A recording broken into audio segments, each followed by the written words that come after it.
साथियों, आज की तारीख 6 दिसंबर की 7 दिसंबर बाबा साहब डॉक्टर अम्बेडकर के महानिर्वाण दिवस है। आज के उनके महानिर्वाण दिवस पर अपने तरफ से और आप लोगों की तरफ से और साथ ही साथ में तमाम लोगों की तरफ से जो शोषित वंचित पिछड़े समाज से आते हैं, जो तो डॉक्टर अम्बेडकर को पढ़ना चाहें लेकिन उनको पढ़ने नहीं दिया गया, उनके तरफ से आज बाबा साहब डॉक्टर अम्बेडकर को हम लोग श्रद्धांजलि अर्पित करते हैं और नमन करते हैं। साथियों, साथी ने डॉक्टर अम्बेडकर की जो पूरी जीवनी का किस्सा था वो बता दिए। मैं तेरे संघर्षों को बयां कर सकूं इतने हमारे शब्दों में जोर नहीं है। मैंने पूरी दुनिया का इतिहास पढ़ा है लेकिन रे बाबा तेरे जैसा कोई और नहीं है। डॉक्टर अम्बेडकर को अगर आपको समझना है तो डॉक्टर अम्बेडकर को आप यहाँ से समझिए कि जब आज़ादी की जंग छिड़ी थी पूरी देश भर में, तो कुछ अगुआ राष्ट्रवादी नेता आज़ादी की लड़ाई लड़ रहे थे कि अंग्रेज भाग जाए, अंग्रेजों से लड़ाई लड़ रहे थे।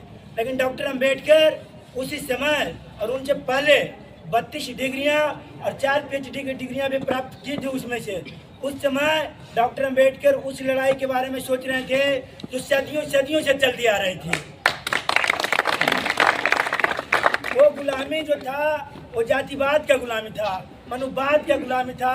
उस गुलामी में महिलाओं को कपड़ा न पहनने दिया जाता था। इस देश की शोषित वंचित समाज के लोगों को पढ़ने नहीं दिया जाता था, कलम नहीं थमाने दिया गया था।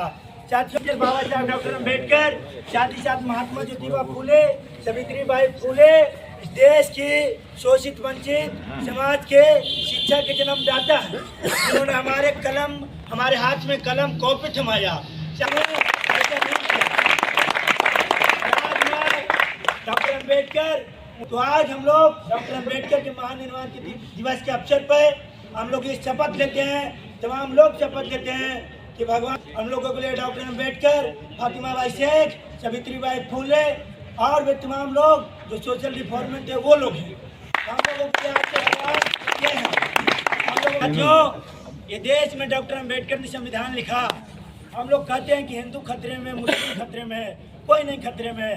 खतरे में अगर है तो इस देश की संविधान खतरे में है।